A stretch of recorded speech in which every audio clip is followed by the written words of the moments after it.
Hello friends, good morning. तर ही सुंदर अशा दिवसाची सुंदर अशी सुरुवात. तर आजची सुरुवात आहे अन्वीचा टिफिन न करता. आजची सुरुवात आहे एक वेगळ्या अशा कंटेंटनी. तर आजचा विषय असा आहे की अन्वीच्या केसांची निगा. तर मी काय करते, मला हा एक्सपिरियन्स आलेला आहे. एक कांदा घ्यायचा, मेथ्याचे दाणे घ्यायचे आणि तेलामध्ये तुम्ही ते उकळा किंवा पाण्यामध्ये उकळा किंवा नुसतंच मिक्सरच्या भांड्यामध्ये एक कांदा आणि थोडेसे मेथ्याचे दाणे जर तुम्ही बारीक केले, खूप जास्त पिठी केली आणि ती जर तुम्ही अशी केसांना तुमच्या राहिली, तर तुमचे जर केस वगैरे गळत असतील ना, किंवा कोंडा वगैरे होत असेल केसांमध्ये, किंवा असंच आपल्या काही नसताना आपल्या केसांची जर निगा राखण्यासाठी तुम्ही लावले ना, तर खूप छान तुमचे असे केस होतात.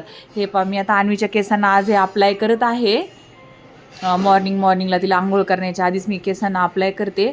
तर याच्या आधी मी काय केलेलं, आपण मेहंदी लावतो ना, मेहंदीमध्येच एक कांद्याचा रस टाकायचा, एक कांदा मिक्सरमध्ये बारीक करून तो टाकायचा, एका पातेल्यामध्ये घ्यायचा, चहाचं पाणी घ्यायचं एका पातेल्यामध्ये उकळून छान, आणि चहापत्ती घ्यायची एका पातेल्यामध्ये, एक कांद्याचा रस मिक्सरमध्ये बारीक करून टाकायचा, त्यानंतर थोडंसं पाणी टाकायचं, त्याच्यामध्ये मेथ्या असतात ते टाकायच्या, कोरफड टाकायची, आणि हे जास्त कांदा, ते चहापत्ती, सगळ्याचं पाणी मिक्स करून मग त्याने मेहंदी भिजवायची गाळून त्या पाण्याने, एक रात्रभर ठेवायची आणि दुसऱ्या दिवशी ती लावायची. आणि खरंच तुम्ही पहा, तुमचे केस गळायचे राहतील, छान वाढतील. म्हणजे केसांसाठी, केसांच्या आरोग्यासाठी, हेल्थसाठी खरंच हे खूप छान आहे. तुम्ही नक्की करून पहा. हे जे मी करते ना, हा प्रयोग तुम्ही नक्की करून पहा. याने तुमचे केस गळायचे राहतील. मी माझ्यावरती अप्लाय केली ही गोष्ट, तर माझे खरंच केस गळायचे राहिले.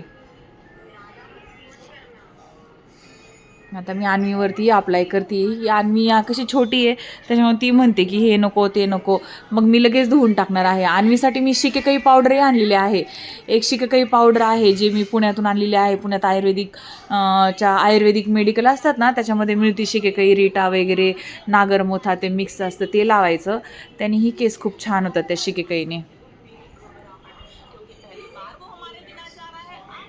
आता अन्वीच्या केसांसाठी मी हे करते का, तर काय असतं की मम्मीचे केस पातळ असतील आणि पप्पांचे केस पातळ असतील तर मुलांचे केस कुठून वाढणार. मग त्यासाठी मी आधीच ऑलरेडी अन्वीच्या त्यासाठी केसांची निगा राखते की तिचे केस वाढावेत, आणि फक्त वाढूच नाही तर निरोगी, हेल्दी आणि छान असे केस तिचे राहावेत, काळेभोर तिचे केस व्हावेत, यासाठी मी ही सगळी करते. काशीनाथ हाय बोलो, हाय करो ना, हे तो हाय करो, हां हाय कर ना. हे काशीनाथ, हे तो गुड्डा बॉय. हे